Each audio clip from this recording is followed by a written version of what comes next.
आशा करता हूँ आप सभी अच्छे होंगे। मेरा नाम है सुनील। स्वागत करता हूँ आप सभी का मेरे YouTube चैनल में। आज है 20 अप्रैल और 20 अप्रैल के हरियाणा के इंपॉर्टेंट करंट अफेयर हम लोग इस वीडियो लेक्चर सीरीज में पढ़ेंगे। हम दो वीडियो रोज बनाते हैं। एक वीडियो होती है नेशनल और इंटरनेशनल करंट अफेयर्स की और एक वीडियो होती है स्पेशली डेडिकेटेड होती है हरियाणा के करंट अफेयर्स को। तो जो बच्चे एचएसएससी या हरियाणा के एचपीएससी या हरियाणा का कोई भी एग्जाम है, चाहे वो किसी यूनिवर्सिटी का हो, चाहे किसी वो स्कूल कॉलेज का किसी भी तरीके का एग्जाम हो रहा हो, तो उन विद्यार्थियों के लिए या उन स्टूडेंट्स के लिए ये वीडियो काफी ज्यादा इंपॉर्टेंट है। हरियाणा के करंट अफेयर जनरली आपको हर रोज पढ़ाता कोई है नहीं। उसका रीजन ये है कि क्योंकि बाकी क्वेश्चन तो कॉपी पेस्ट करने में आसानी होती है और हर कोई कर भी लेता है, लेकिन इन क्वेश्चन को कॉपी पेस्ट करेगी भी तो कोई कहां से करे, क्योंकि हर रोज कोई देता भी नहीं है। पर मंथ या पर वीक तो कोई भी बना दे। इन क्वेश्चन को तैयार करने में काफी मेहनत लगती है। 10-15 अखबार पढ़ने के बाद में जाके ये क्वेश्चन तैयार होते हैं हर रोज के, क्योंकि एक छोटा सा राज्य है, उसके अंदर रोज क्वेश्चन बनना और वो एग्जाम ओरिएंटेड, वो काफी ज्यादा मुश्किल चीजें हो जाती है। काफी मेहनत करने के बाद में इतना डेटा तैयार होता है। तो ये मेरा अनुमान है कि आप रोज इन्हें पढ़ें, लगातार पढ़ें, अपना नियम बना लीजिएगा और आने वाले किसी भी पेपर में आपको कोई क्वेश्चन जो है वो इससे अछूता नहीं रहेगा। आपका यकीनन पेपर पास होगा। अपने दोस्तों तक भी इनका लाभ जरूर पहुंचाइएगा। चलिएगा, क्वेश्चन को हम स्टार्ट करते हैं। उससे पहले हम ये देखना चाहते हैं कि दुनिया भर में कोरोना वायरस के केसेस कितने हैं। अभी तक जब मैं ये वीडियो रिकॉर्ड कर रहा हूं तब जो केसेस हैं वो 24 लाख को भी क्रॉस कर चुके हैं। ऑलमोस्ट 25 लाख होने वाले हैं और मरने वालों की संख्या जो है वो 1,64,000 से भी ज्यादा हो चुकी है। लगभग 1,65,000 ही कहिएगा आप लोग। ठीक होने वाले जो व्यक्ति हैं वो 6,15,703 व्यक्ति जो है वो ठीक भी हुए हैं। अमेरिका की बात करें तो भाई एक ही शब्द मुंह में से निकल के आता है कि यार क्या अमेरिका खाली हो जाएगा क्या। 7,62,496 केस कोरोना पॉजिटिव हैं और मरने वालों की संख्या 40,000 को भी क्रॉस कर चुकी है। 2 नंबर पे स्पेन है, 3 नंबर पे इटली है, 4 पे फ्रांस है, 5 पे जर्मनी है, 6 पे यूके है, 7 पे अब टर्की है और 8 पे चाइना है और 9 पे ईरान है, 10 पे रशिया है। ये टॉप 10 कंट्रीज है आपकी, जिसमें से चाइना 8वें पे आ गया। और हो सकता है जब हम कल इस वीडियो को रिकॉर्ड कर रहे हो तो जो है 8 नंबर की बजाय 9 नंबर पे चाइना आ जाएगा और 8 नंबर पे ईरान आ जाएगा, क्योंकि केसेस अब कोई काफी ज्यादा अंतर रह नहीं गया है। और चाइना तो स्टेबल है ही, आप देख ही रहे हो 15-16 केस आ रहे हैं। जितने आ रहे हैं उतने ऑलमोस्ट ठीक भी हो जाते हैं। हमारे प्यारे भारत की स्थिति आज सबसे भयानक मुझे दिख रही है। एक दिन में सबसे ज्यादा केसेस देखने को मिल रहे हैं। 17,304 केस हो चुके हैं कंफर्म्ड और मरने वालों की संख्या 559 हो चुकी है। और नंबर 1 पे जो है वो है महाराष्ट्र, जिसमें 3470 केस है। नंबर 2 पे है दिल्ली। दिल्ली में मैं रात न्यूज सुन रहा था, तब मैंने देखा कि लगभग 45 व्यक्तियों को ना रैंडम टेस्ट किया गया था। वैसे ही उनको कोई मतलब कोरोना का कोई ऐसा सस्पेक्टेड नहीं थे, वो वैसे नॉर्मली उन्हें चेक किया गया। उन 45 में से 18 व्यक्ति जो है वो कोरोना पॉजिटिव मिले। ये स्थिति सच में बड़ी ही भयानक लगी। उनमें कोई सिम्टम नहीं थे, कोई खांसी नहीं था, कोई जुकाम बुखार सर्दी उनको कुछ भी नहीं था, लेकिन फिर भी वो 18 व्यक्ति कोरोना पॉजिटिव मिले। और ये वो केस है, वो है एसिम्टोमेटिक, ठीक है, यानी कि इनके अंदर कोई सिम्टम नहीं है। इन्हें सुपर स्प्रेडर भी कह सकते हैं। हालांकि मैंने इस पे एक डिटेल वीडियो बनाया, अगर आपने उसे नहीं देखा तो चेक कर देख लीजिएगा अभी। लेकिन मेन पॉइंट ये है कि ऐसे व्यक्तियों के सिम्टम दिखने में काफी ज्यादा वक्त लग जाता है, तब तक ये सैकड़ों लोगों को जो है अपनी जद में ले चुके होते हैं। और सैकड़ों लोगों को, ये हाँ जी हाँ, कोई 10, 50, 20 की बात नहीं कर रहा, ये हजारों लोगों को जब जब जहां जहां से ये गुजरते हैं वहां वहां जो है ये वायरस को जो है डिस्ट्रीब्यूट करते जाते हैं। और ये स्थिति आप खुद ही देख रहे हैं, 45 लोगों को रैंडमली टेस्ट किया गया था, इनके कोई भी, जैसे हम नॉर्मल है बिल्कुल नॉर्मल थे ये, जिसमें से 18 कोरोना पॉजिटिव। तो प्लीज आप बच के रहिएगा, घर से बाहर बिल्कुल भी मत निकलिएगा। अगर बहुत ही ज्यादा मुश्किल काम हो तो ही जाइएगा, अदरवाइज आप घर पे बने रहिएगा, सेफ बने रहिएगा। इस लॉकडाउन में क्या करना चाहिए, कैसे आप अपना जीवन यापन कर सकते हैं, क्या होना चाहिए इसके लिए, तो इसके लिए मैं आपसे कल बातें करूंगा दिन में, ठीक है। कल तक मैं आपके पास में एक वीडियो दूंगा जिसमें कोई पढ़ाई नहीं होगी, मैं आपसे सिर्फ और सिर्फ बातें करूंगा उसमें और आपको सिखाऊंगा कि एक्चुअल में लॉकडाउन में क्या करना चाहिए। वेट कीजिएगा उस वीडियो का भी। हरियाणा के अंदर बात करूं तो हरियाणा के अंदर हॉटस्पॉट बना हुआ है नुहुई, 57 केसेस है। और हरियाणा के अंदर जो है वो मरने वालों की संख्या तो 3 ही है। नए केसेस 18 और आए और टोटल 250 हो चुके हैं।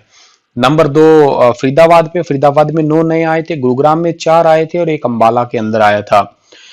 आगे बढ़ते हैं हम लोग। तो पहला क्वेश्चन है हमारा कि हाल ही में सीएम मनोहर लाल खट्टर ने बच्चों को कौन सा फॉर्मूला दिया है? अभी हाल ही में सीएम मनोहर लाल खट्टर ने बच्चों को 3S फॉर्मूला दिया है। बी ऑप्शन सही है इस क्वेश्चन का हमारा। कल मैंने क्वेश्चन पढ़ाया था तुम्हें कि मनोहर लाल खट्टर ने कोरोना रिलीफ फंड में बच्चों को 5 रुपए देने का जो है वो गुहार लगाई है कि प्रत्येक विद्यार्थी स्टूडेंट जो है 5 रुपए कोरोना रिलीफ फंड में जो है डालें। और अभी हाल ही में बच्चों को मनोबल बढ़ाने के लिए, ठीक है, ताकि वो घर बैठे थोड़ा सा डिस्ट्रैक्ट ना हो और उदास भी ना हो, इसलिए 3S फॉर्मूला दिया। 3S का मतलब है, एक S का मतलब है स्टे एट होम, दूसरे S का मतलब है स्कूल एट होम और तीसरे S का मतलब है स्टडी एट होम। घर पे बैठ के पढ़ाई करें, घर को ही स्कूल मान लें और घर पे ही रहें। अगला क्वेश्चन है कि मुख्यमंत्री मनोहर लाल खट्टर ने कब तक कमर्शियल वाहनों को टोल शुल्क में छूट दी है? तो देखिएगा, केंद्र सरकार ने जो है वो 3 मई तक देशव्यापी लॉकडाउन की घोषणा कर रखी है और तब तक ही मनोहर लाल खट्टर जी ने कमर्शियल वाहनों को टोल शुल्क की जो है वो छूट दी है। सी ऑप्शन सही है इस क्वेश्चन का हमारा। और गुरुग्राम फरीदाबाद रोड और गुरुग्राम फरीदाबाद क्रेशर जोन जो है और बल्लभगढ़ सुहाना रोड, इन पे जितने भी माल वाहक है, जो भी सामान ढोते हैं और इनके ऊपर जितने भी ट्रक गुजरेंगे उनको टोल नहीं देना होगा 3 मई तक। ये टोल प्लाजा हरियाणा सरकार के लोक निर्माण विभाग के हैं सारे के सारे, और प्रदेश भर में 15 टोल प्लाजा पर टोल शुल्क ना लेने से लोक निर्माण विभाग के प्रस्ताव को मुख्यमंत्री मनोहर लाल खट्टर ने जो है वो स्वीकृति दी थी। इस महामारी के चलते सभी सहयोग कर रहे हैं, ये तो अच्छी बात है। अगला क्वेश्चन है कि मुख्यमंत्री कोरोना रिलीफ फंड में अनुदान देने में कौन सा जिला अब पहले स्थान पे है? तो देखिएगा, मुख्यमंत्री कोरोना रिलीफ फंड में अब तक हरियाणा के अंदर पानीपत जो है वो पहले स्थान पे है। ए ऑप्शन जो है इस क्वेश्चन का हमारा बिल्कुल ठीक है। पानीपत का अकेला एक गांव है जिसका नाम है बाल जाटान, इसने कोरोना रिलीफ फंड में 10.50 करोड़ रुपए दिए हैं और बाल जाटान ग्राम पंचायत इसराना विस क्षेत्र के अंदर आती है, ये भी आप याद रख लीजिएगा। आगे बढ़ता हूं तो पानीपत की बात करते हैं हम लोग, ठीक है। मैप में आपको ये पानीपत दिख रहा होगा। पानीपत की स्थापना 1 नवंबर 1989 को हुई थी। क्षेत्रफल है 1268 वर्ग किलोमीटर।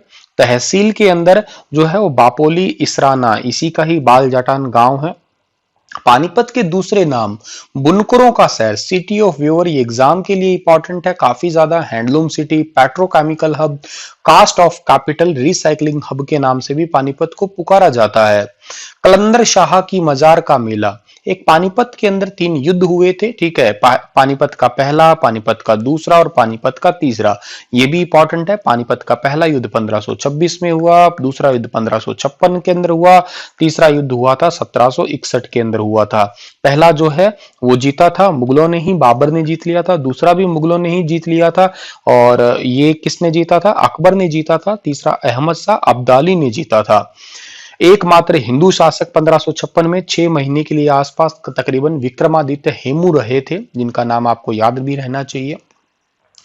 अच्छा, हालांकि वो कभी हारते नहीं, लेकिन उनके आंख के अंदर तीर लग गया था और मूर्छित होने की वजह से धोखे से वो हार गए थे, वरना तो अगर वो तीर ना लगता तो ये अकबर और ये ताजमहल और ये औरंगजेब कुपूत औलाद, ऐसी भारत में कभी ऐसा होता ही ना।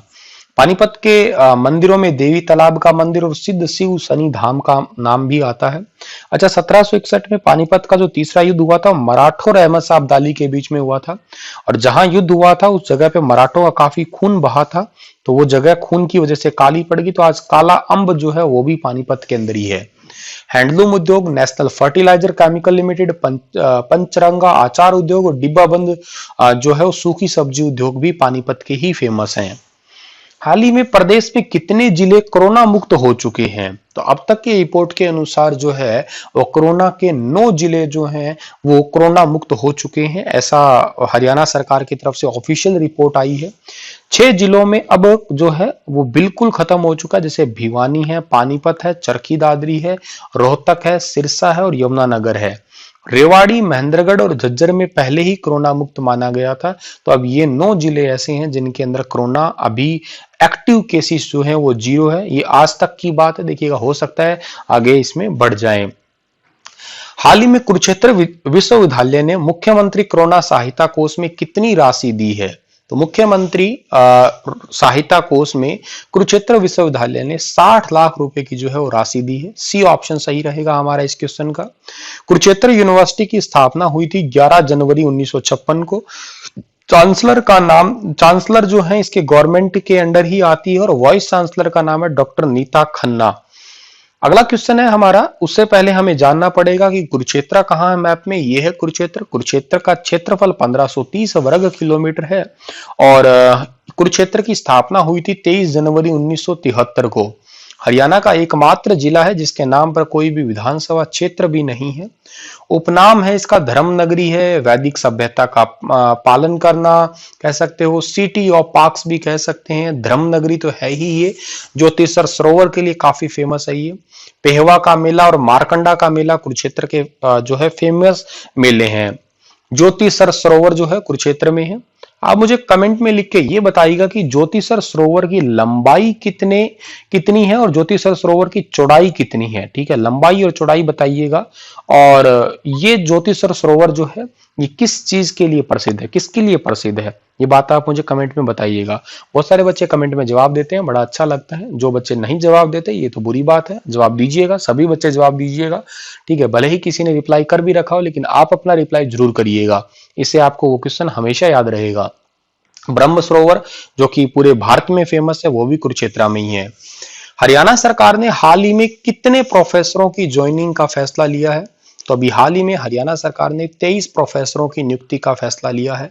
सी ऑप्शन सही है इस क्वेश्चन का हमारा।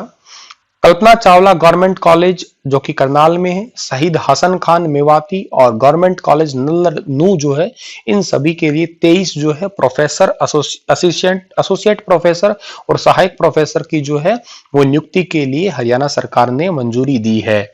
इन सभी के अंदर फार्मोलॉजी और पीडियाट्रिक्स एसोसिएट प्रोफेसर, सहायक प्रोफेसर, ठीक है, एंथियोलॉजी डिपार्टमेंट के अंदर जो है वो सारे प्रोफेसर्स को रखा जाएगा। ये पोस्ट पे इनको रखा जाएगा।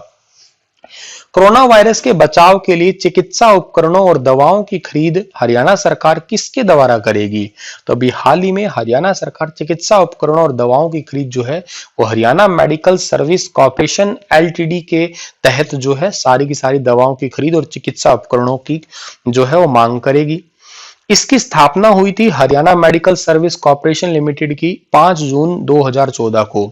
5 जून को विश्व पर्यावरण दिवस भी मनाया जाता है, ये भी आप याद रख लीजिएगा। हरियाणा के किस जिले में रैपिड टेस्टिंग किट का उत्पादन शुरू हो गया है?